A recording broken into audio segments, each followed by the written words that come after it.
আমাদের মূল উদ্দেশ্য, আমাদের আখিরি পয়গাম হলো আমরা আজকে যে ফিলিস্তিনের মুসলিমদের শিশুদের উপর হত্যা হচ্ছে, তাদের উপর নির্মম হত্যা হচ্ছে, তার এক প্রতিবাদ স্বরূপ আজকে আমরা বাংলাদেশের সব মুসলিম উলামা ইকরাম, হক্কানি উলামা ইকরামের ডাকে আজকে আমরা এখানে সমবেত হয়েছি। সেই সূত্র ধরে আমাদেরকে যেই নির্দেশনা দেওয়া হবে, উলামা ইকরাম আমাদেরকে যেই নির্দেশনা দিবেন, সেই নির্দেশনা অনুযায়ী আমরা আমাদের শেষ লড়াই পর্যন্ত লড়ে যাব ইনশাল্লাহ। যে উপদেষ্টা আছেন, উনি যদি আমাদের বাংলাদেশ থেকে সৈন্য পাঠানোর নির্দেশ দেন, আজকে হয়তো আমাদের এই সমাবেশ থেকে ঘোষণা করা হতে পারে যে বাংলাদেশ থেকে মুসলিমদের পক্ষে, ফিলিস্তিনের পক্ষে যাতে করে সৈন্য পাঠানো হয়।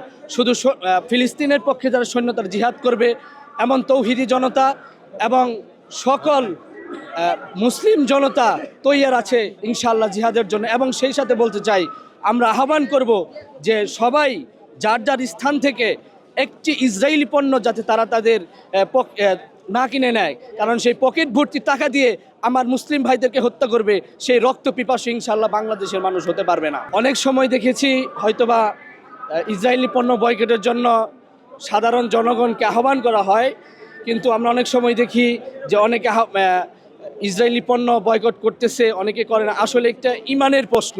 আমার ভিতরে যদি নিজের ভিতর ইমান থাকে, তাহলে আমরা এই ইমানের তাগিদে ইনশাল্লাহ আমরা সেটাকে বয়কট করতে পারবো। এবং আমাদের এই বয়কটের আহ্বান আমাদের সকল মুমিনের জন্য মৃত্যু পর্যন্ত এটা আমাদের অব্যাহত থাকবে ইনশাআল্লাহ। অবশ্যই আমরা চাই সারা জীবনের জন্য ইসরায়েলি প্রত্যেকটি পণ্য, এই বাংলাদেশে ইসরায়েলির পণ্যের যত দূতাবাস আছে সকল কিছু বন্ধ করে দেওয়া হোক।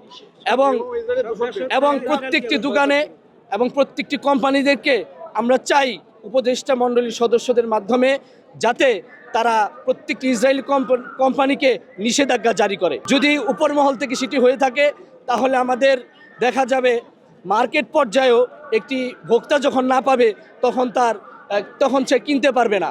কিন্তু যখন সে হাতের নাগালে কোনো কিছু না পেয়ে, অনেকেই সাধারণ জনগণ আছে তারা ইমানের তাগিদ জিনিসটা বুঝতে চায় না, বুঝতে পারে না, সেই ক্ষেত্রে কোনো কিছু না পেয়ে তারা সেই ইসরায়েলি পণ্যটাকে বেছে নেয়। আমরা আজকে এই মিডিয়ার মাধ্যমে বাংলাদেশের সকল মুমিন মুসলমানদের জন্য যেমন জিহাদ ফরজ হয়ে গেছে, আমরা চাই এতে করে যাতে সারা বিশ্বের মুসলিম আজকে ইসরায়েলি পণ্য এটিকে বয়কট করে।